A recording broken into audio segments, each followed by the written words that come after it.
Hello everybody.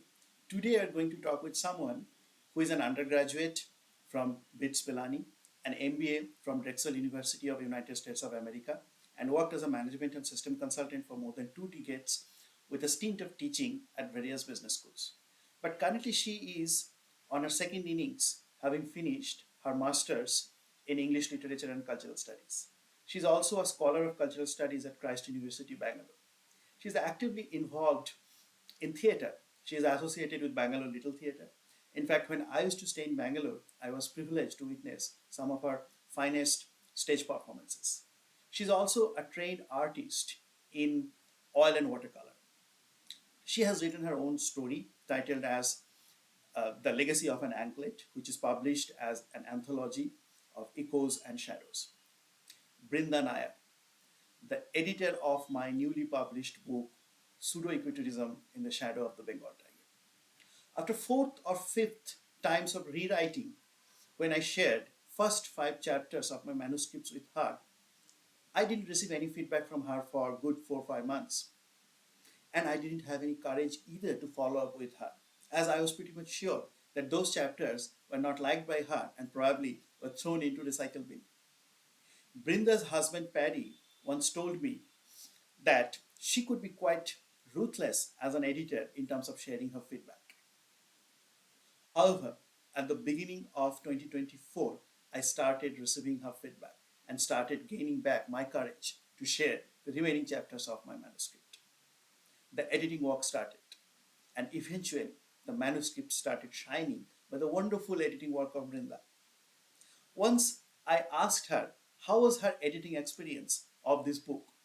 She told me polishing the manuscript meant putting herself in the shoes of the narrator and the characters, often in an attempt to experience the events and the incidents in the narrative, but while also ensuring it held on to its unique narrative voice. Therefore, he had to be careful to not overstep and add her own there. Once the book was published, as an author, I was curious to know whether Brinda has any of her favorite chapters or characters in this book. Let us hear her, what she has to talk about it. So it's very difficult to pick, 1 or 2 chapters. But since that's the question you ask, I think I'm going to pick chapter 5, Non-Human Shatters Human Arrogance. Although I think it is kind of unfair to look at this chapter in isolation, because the first 4 chapters actually build slowly towards the climax in this chapter. And the climax is hair-raising, and this despite the fact that I already knew it. So you had narrated this incident much before you started writing this book, the incident at Pir Khali, but I'm going to leave the incident itself out and the climax out so I don't spoil it for your readers. So when I was reading the book, I thought this chapter 5 was actually the interval. And I realized it was the first interval when I started reading chapter 8, the underrated story. So I would pick these two chapters, chapter 5 and chapter 8. In chapter 8, the narrative takes a sudden and diametric shift, right? From the big cats, now you're looking at the underbelly of the forest, the herpetofauna, the amphibians and the reptiles, and the philosophy of looking at the forest lying down. So this was a very welcome shift from the big cats. So I would say chapter 5 and chapter 8. Although, like I said previously, I would pick every chapter if I could, because there are incidents in each chapter that are endearing, that are awakening, and that make you uncomfortable also at times, very often actually. And then if I may also add the epilogue, I think the epilogue was a very fitting end. A very powerful complement. It reiterates the powerful message of the main narrative very humorously and satirically. So if I may, I'll just like to throw in the epilogue also there. No, yes. I mean, when I was actually thinking about, I was not very sure whether I should include the epilogue into the book or not when I was working on the manuscript, because epilogue, the particular people who have read the book, and of course you have read the book, the epilogue is somehow the way of narration in the epilogue is very different than the remaining 14 chapters of the book. These 14 chapters, in these 14 chapters of the book, always there is an effort to correlate everything with the concept of sustainability. Right. So sustainability came back, either at the beginning of the book or the end of the book or the middle of the book, and the correlation between sustainability and ecotourism, commodifications aspects was a very cautiously highlighted actually in all 40 chapters of the book. But the epilogue came as a just illustration of various characters. So there are probably 7-8 characters, and all 7-8 characters description was given, their characteristic features was described, and then what they did in 48 hours or 72 hours of time. Even the narration style was also very different, in my opinion. So that's why I was not very sure whether the epilogue was fit into the book or not, and I almost decided to drop actually. But at the same time, this epilogue was, I personally actually, this particular epilogue was very close to my heart, because this epilogue was published before through my blog. So when that incidents related to epilogue happened, when basically it was related to a jungle survival course, when I completed that, then I wrote a blog, I posted a blog post. And then a lot of people who read, they really appreciated, and I saw that there are more readers for the epilogue than whatever I was writing, through my various blog posts. So I was in a kind of dilemma that whether the epilogue go into the book, if it goes with the book, then it will spoil probably the message I wanted to convey. But at the same time, I had a bit of weakness for the epilogue, because I thought that probably it will draw more readers, or kind of entice more readers actually to read the book. So from this dilemma point of view, do you have what do you think actually? I mean, how did that work? Or yeah, like I said, I think it was a perfect end, because this book is very serious, right? So it is written as a travelogue, it's autobiographical, it's a memoir, but at the end of the day, it has a very serious message.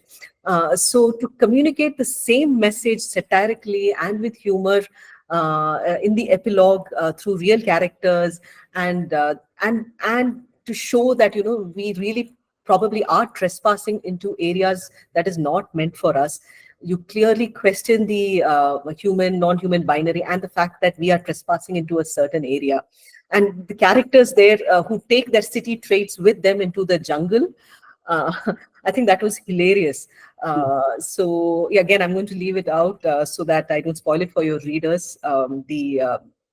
The crown prince, I suppose, of one of the erstwhile princely states, and I think he probably held on towards till the end, right, along with you through the jungle safari. So I think it also shows the resilience and how it's very difficult to survive where we think we can survive, while we are sitting in our safari jeeps and watching all of wildlife, and how it is very different to actually get out and survive in the jungle. So I think it is a very fitting end. It complemented your narrative very beautifully. Okay, so since you're talking about the prince of Patiala, you just mentioned that. I remember actually when I did the blog post, so a lot of people read, and of course people who are part of the stories, the incident of epilogue, they of course all of them read. The Prince of Patiala himself also read, and he is a very influential person. And if you know, actually, without basically giving away much about it, but somehow a bit of, I'll not say character assassination, but a bit of downplaying his character probably had happened in that epilogue as far as the Prince of Patiala is concerned. So I was a bit scared that he probably won't like it, and probably he might try to give me trouble, even because he's a quite a known personality. He is a what do you call that, life coach. He was a professional life coach, so he has a public image basically. But surprisingly, he called me and he thanked me, and he told me that whether we can bring our individual skills together, like my narration skills and his life coach and all those things together, and we can do some kind of thing actually even at professional level. Ultimately, that didn't happen, that didn't materialize. But nevertheless, actually, when I was expecting him to react in a very different way, but he kind of was sport enough to appreciate that. So that went well, I would say, from that point of view. Yeah, that's nice if your readers are coming back, especially if they're characters in the book and coming back and complimenting you. And this is for everybody who is listening. You have to be very careful what you tell Arnab. You will end up being a character in one of his books.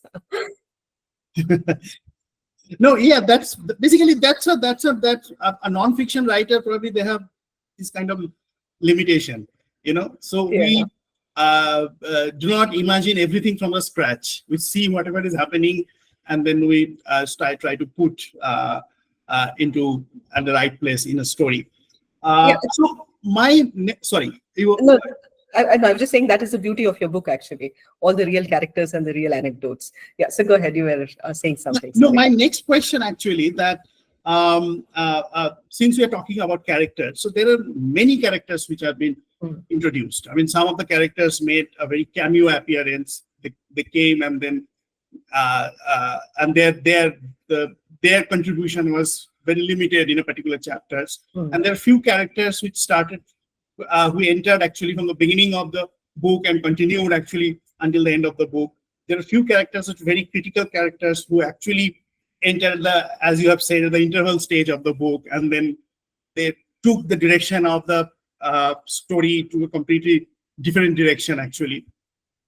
So is there any characters or which kind of drew your special attention when you are editing this book, the manuscript? This question is a trick question, actually, because there are many, many places that the narrator travels across the length and breadth of the subcontinent. And through these travels, there are many, many, many characters, both human and non-human, that are very integral to the narrative. So it's very difficult to pick one character. Like you said, there are characters who make a brief appearance, but none of them, in my opinion, were transient, right? They all have an enduring impact. For instance, the guide come driver Nabi at the Jim Corbett National Park and his tendency to get everyone into dangerous situations. The tigress Machli of Ranatambur, who loves to pose, and her legacy continuing through her children Riddhi and Arrowhead and their children. And then the borrowed characters of Prithu from Buddhadev Guha's Madhukari and his oppositional character Baiga, then Mowgli from Jungle Book, and the conflicted Vedavyasa, who's modeled after Prithu. So there are just a plethora of characters. And then there are others who clearly mark inflection points in the book. The tiger at Pir Khali, again from chapter 5. Then Sri Ram from chapter 8, who gives a very different perspective of looking at the forest by lying down. Then Paddy on how to lap up the forest as it offers, whatever it is that it offers. So to pick a character is not easy. But I'm going to pick one character, again, that was transient, but it left me most disturbed. And I'm going to stay true to the essence of your book, which is not making a distinction between the human and the non-human life forms. So I'm going to pick a character that felt to me most Gandhian, a satyagrahi of sorts, the elephant at Buxa, who stood outside your resort in the jungle, while people tried to shoo it away by bursting crackers, turning on the high beam light of your vehicles.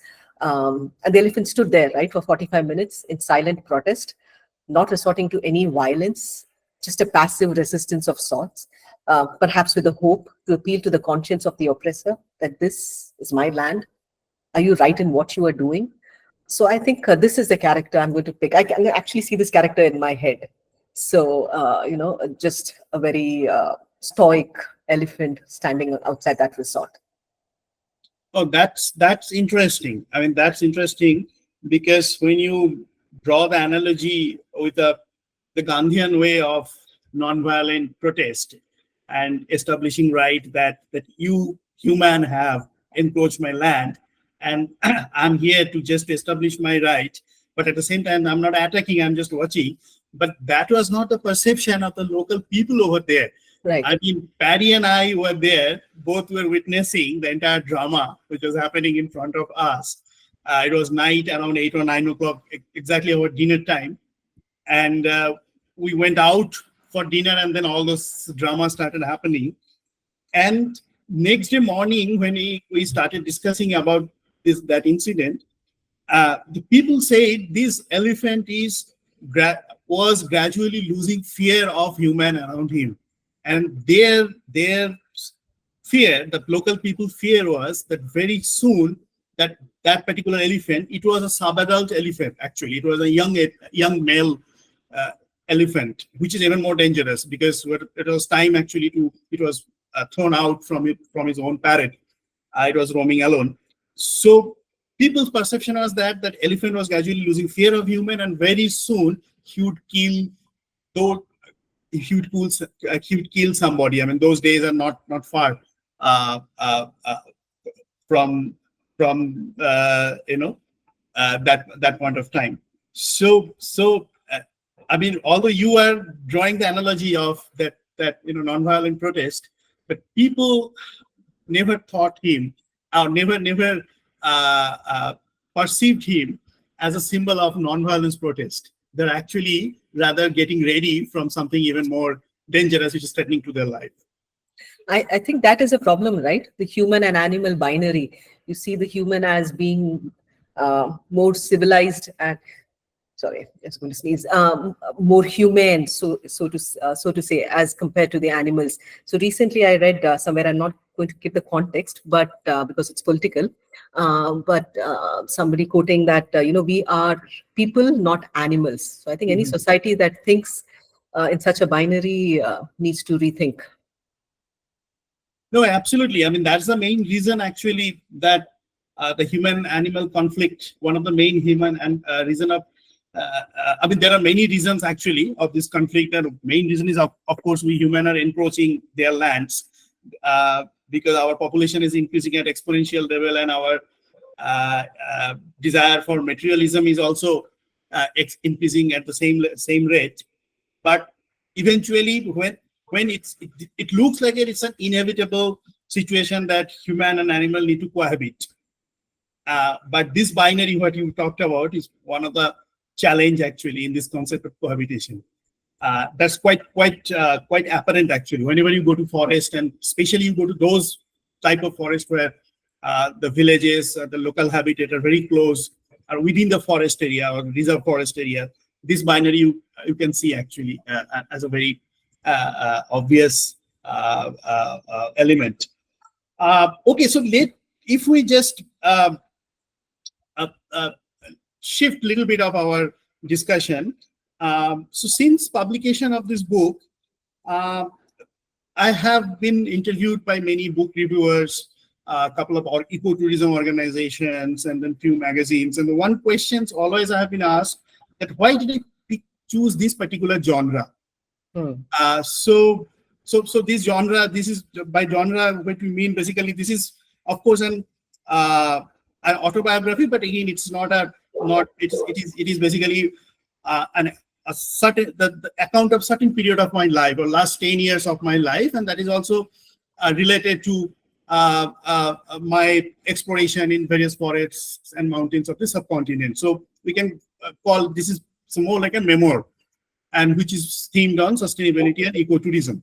So I don't want to answer the question that why I picked up this genre in this conversation, but I would like to kind of reverse this question for you, that what you think the potential of this genre, which is a memoir themed on sustainability and ecotourism. I think there is significant potential, I would say. Memoirs, they have the power to establish a personal connection between the author and the reader because they're filled with personal anecdotes and real people. Uh, and like you said, this memoir, it is autobiographical, yet the focus is really not on the narrator, right? Unlike typical autobiographies where the focus is the narrator.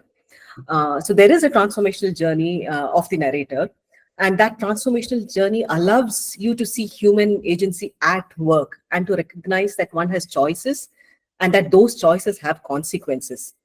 But this transformational journey is actually relegated to the background. It sets the stage for the message that you are bringing through this book, right?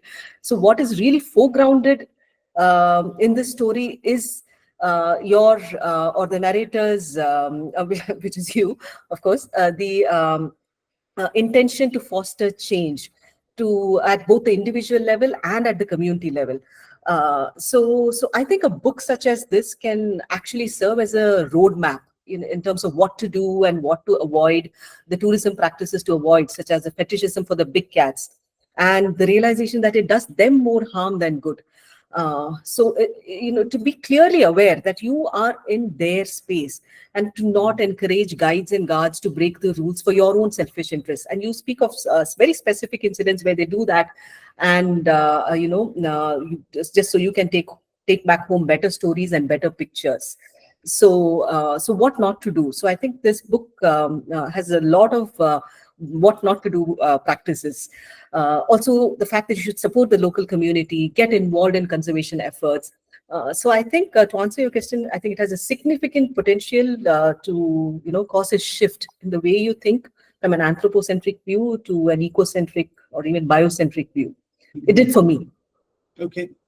No, that's interesting to know. I mean, and encouraging as well, because as I have mentioned it before, that in the back of the mind, the idea was that we'll be able to this book will be a readable material for everybody who has Right. interest for this planet, interest for the nature and wildlife.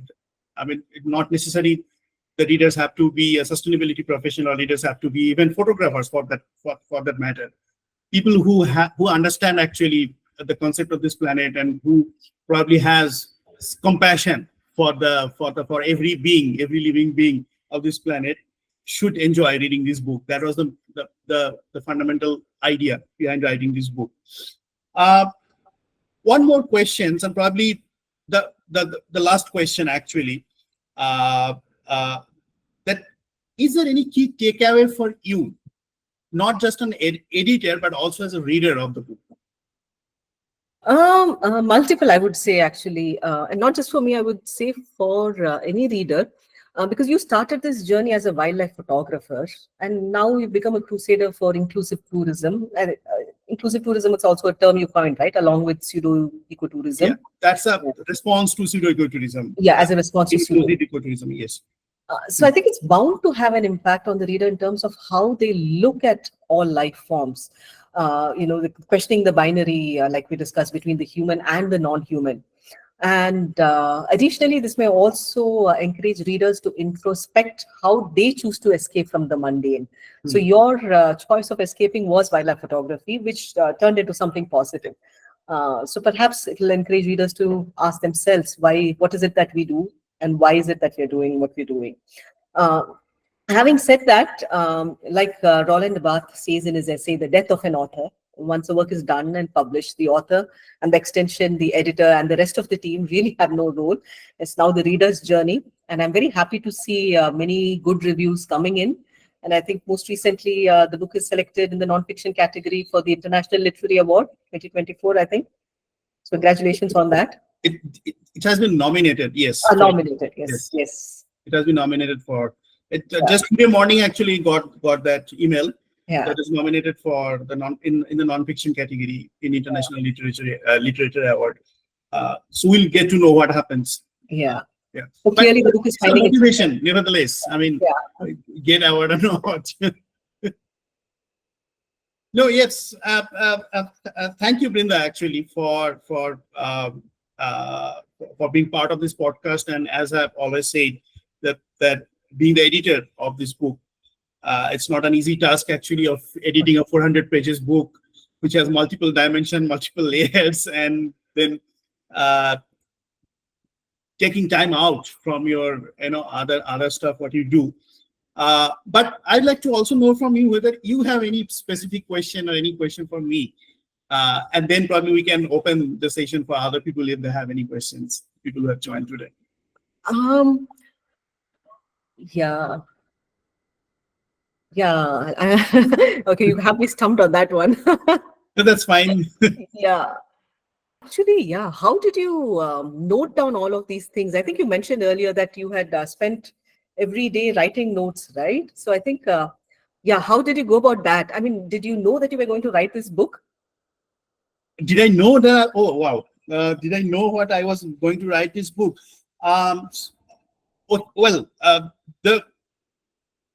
the very honest answer is no.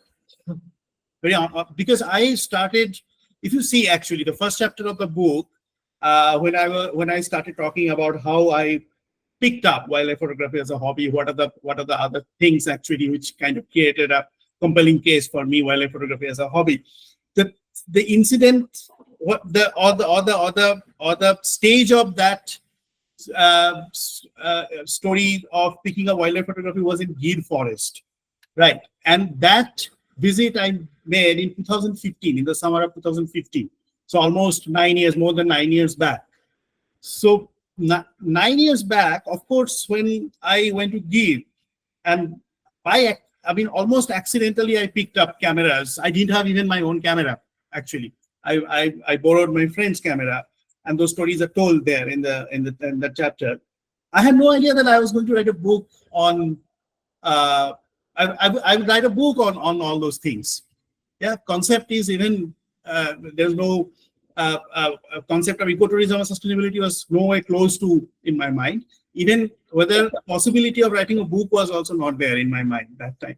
However, what I was doing actually, that it's almost a kind of habit probably I have developed in my profession, that whenever you go to field, you take notes and come back, and then you kind of reconcile actually whatever you have seen.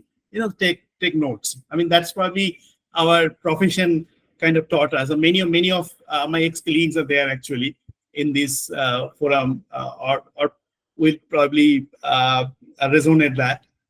So that habit was there, and in the Gir Forest, actually, the thing which I have learned, that was my very first wildlife safari, and I understood actually the essential of wildlife safari is seeing species and identifying species. That's the key. That's the most important part of any wildlife safari, and I mean, when you go for any kind of tourism, you come back. Suppose you go to Paris, you come back and you tell your friends you have seen Eiffel Tower, you have go to Moulin Rouge, you have seen this and that, all those things you say, right?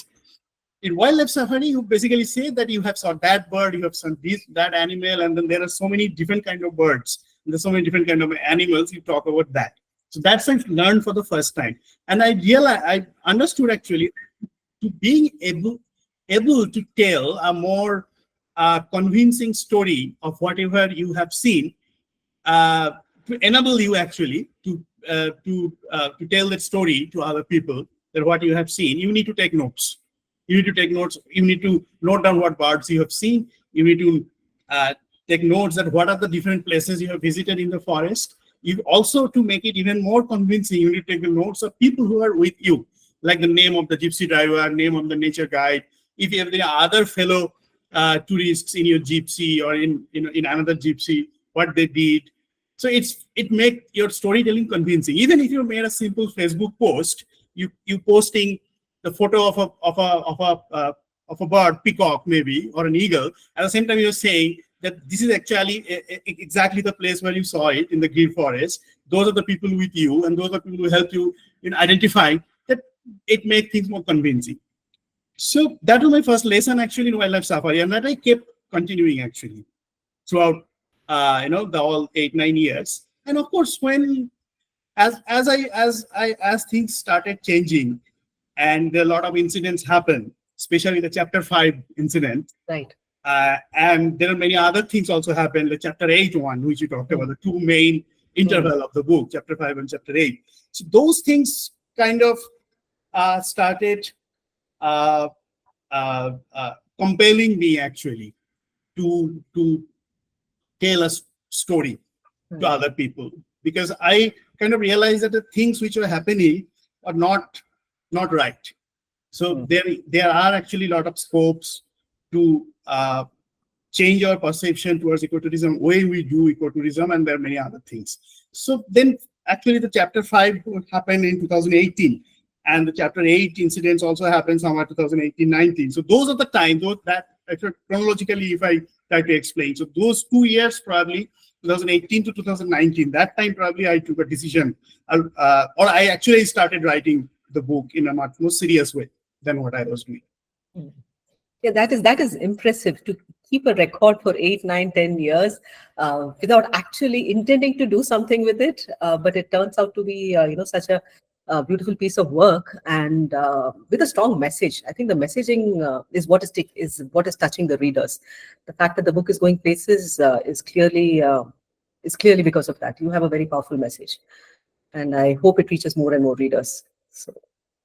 No, thank you very much, Brinda. And if anyone, people who have joined today, actually, if anyone you have any questions, either for Brinda or for me, please do so. We'll be happy to do that. And also one request that some of you have probably already read the book. For example, I know Satish has already read the book. Paddy definitely have read the book.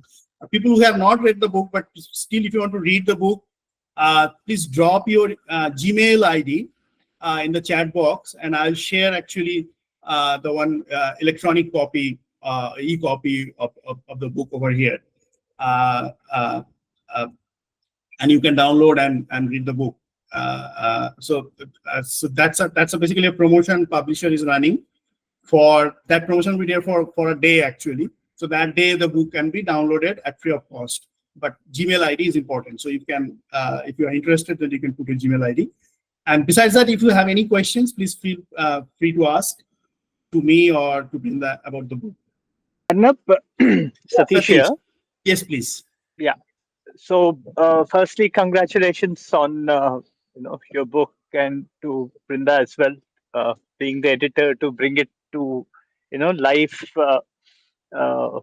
With all the variety, etc., etc. So the question I have for you is, of course, you just shared that it was a process of like 8 to 10 years, but I think I'm more curious to know how you went about structuring the whole book, and how did you get around to coming with an outline? Like, what was the process of that? Did you do some kind of a mind map, or how did you go about that? Well, that happened with probably four or five attempts. After 4 or 5 attempts, so honestly, that the manuscript which got landed on Brinda's desk, that was actually the 5th version of my manuscript. So before that, 4 different versions I had written, and those all 4 versions are saved in my computer. Very different than the what first version was and what the 5th version is. And of course, after 5th version, Brinda did her Brinda waved her wand actually to transform it into a more readable one. That's a different story. But yes, Satish, to answer your questions, that but initially it was very much like a travelogue. Honestly, the very first version of the manuscript was nothing but a travelogue. So exactly what happened, a chronological order with date and time, I wrote down in the book with mention of what I saw and who are the people around me and what they said, all those things. There is no concept of sustainability brought into it, no concept of other parallel thread which I created. As you have read, Satish, the first and second chapter of the book was not there. But as I started writing, actually, the lot of thought process started developing. And as you know, Satish, you know about my profession as well. So I do sustainability consulting. So I have a natural tendency of correlating everything with the concept of sustainability, and ecotourism is very, very easily can be correlated with the concept of sustainability. So those things I started realizing as I started thinking more about that. And then, as I told you, the multiple version was written, and then the final version of mine, which was handed over to Brinda, was kind of compared with all the previous version. And I picked a few things from the previous version and I added new things, completely new things, which was not there in any of the previous versions. While writing, actually started reading a lot. So that reading helped me actually bringing new concept in the book. For example, what Brinda mentioned, and you have also read probably, the Prithu's character. It came from a famous novel of Buddhadev Guha, Madhukari, the name of the novel, or the art of honey gathering. So that book I started reading probably somewhere in 2021. So you can clearly understand that before that, the already 3-4 years of writing was done. So there was no Prithu, no Madhukari, no Buddha that time. 2021, I first started reading that book. And then we started reading the book. I was reading the book just as a casual reader. I read a lot, so I was reading. I was reading that book as well. And then I realized that the character of Prithu had a lot to do with all other characters, my own character and the other characters which I brought into Vedabasa's character, many other people's characters.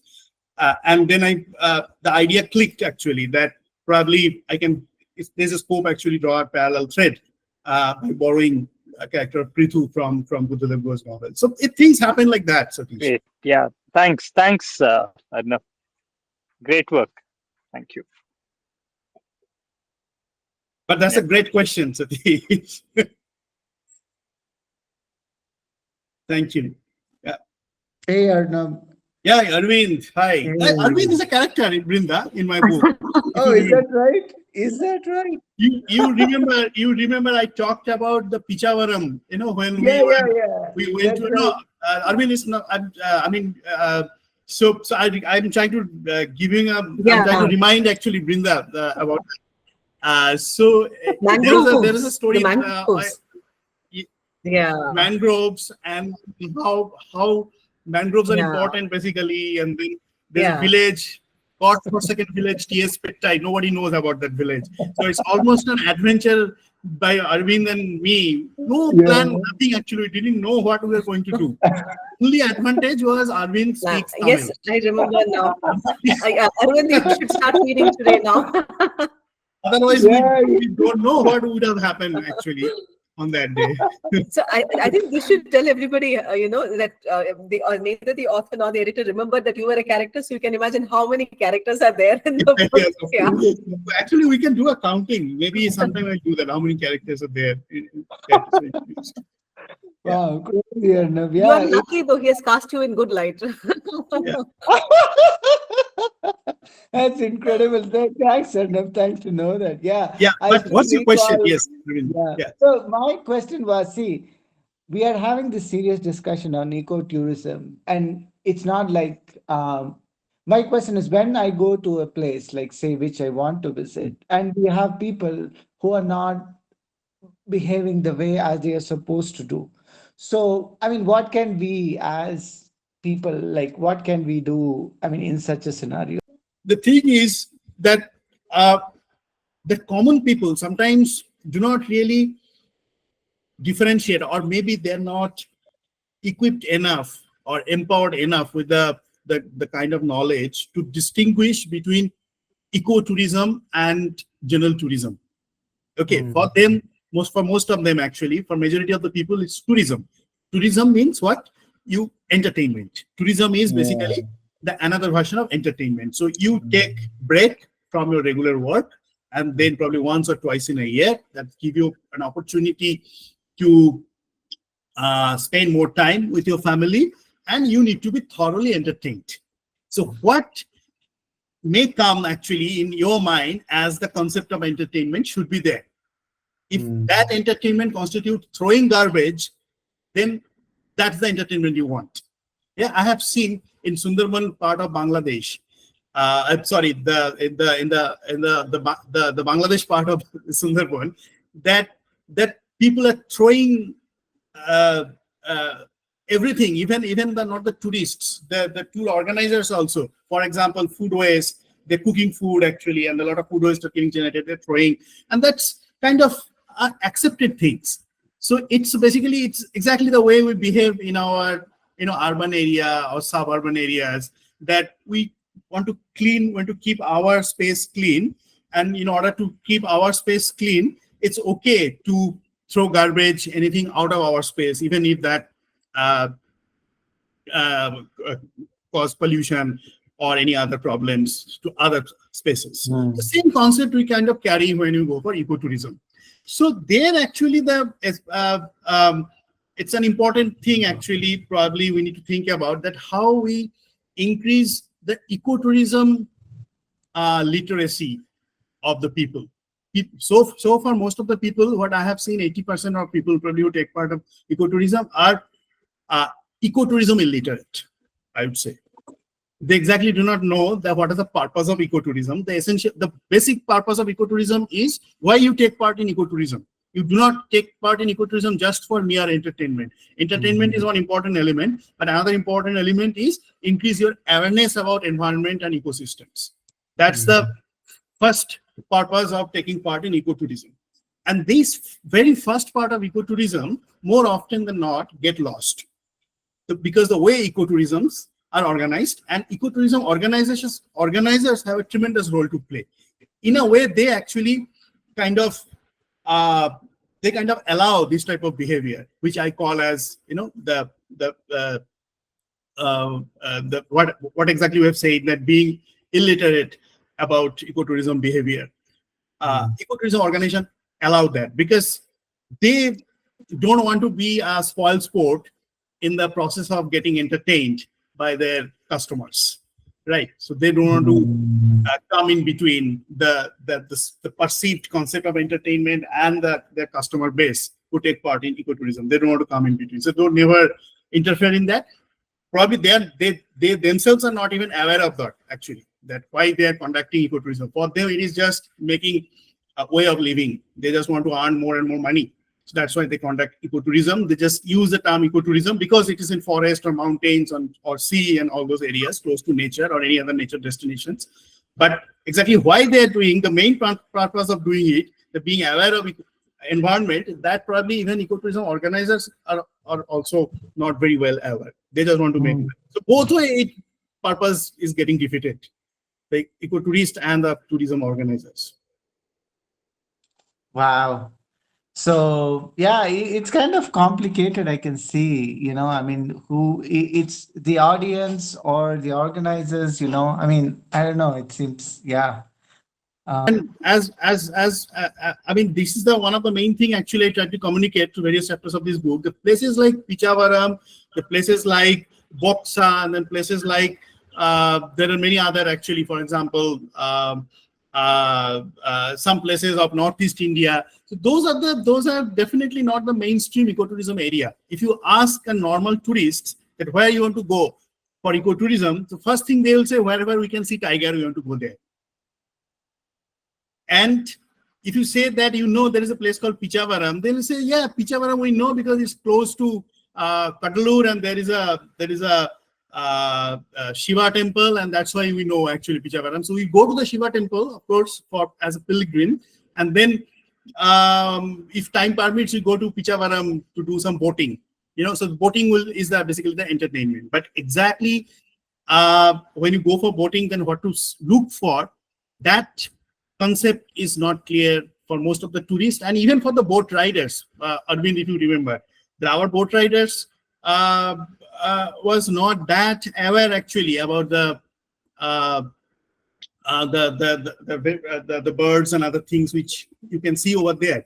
But since you and I, we knew actually what to look for, so we made a long list that this is the species we saw there.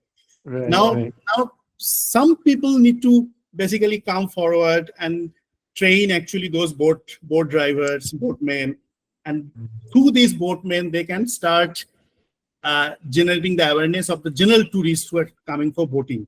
That okay, you have come for boating. Boating is a nice experience, but see these birds, see that bird, and how these birds are important. If someone can, come forward and start telling that, then probably the purpose will be served in some extent. It's happening also in many places. It's happening. It's not exact. It's not absolutely not hopeless, the situation. Okay. Thanks, Arnab. Thanks. Really like your comments and your insight in all of these. I mean, it's pretty amazing. Yeah. I've sent my email and congratulations. I didn't know. I mean, your first book itself, it's being nominated. Pretty amazing, Arnab. Yeah, thank you. Thank you. So, yeah, just keep us posted. I'm really interested to hear what happens. Yeah. Of course. I'll always keep you guys posted. Yeah. On this. Yeah, and thanks for sharing the Gmail ID. I'll share the link with you. Sure, Arnab. Yeah. Okay, so I think if there are no more questions, then we can call it a day. We can end our conversation. Thank you so much again, Brinda, and The pleasure was mine. for being part of this podcast, and thanks everybody who have provided support for this book. This book is now currently available in 17 global distributors, and of course the most popular among them is Amazon, and is also available in Flipkart and eBay over there. So just by typing the title of the book, Pseudo Ecotourism, the book can be located, actually, can be found in internet. Thank you very much.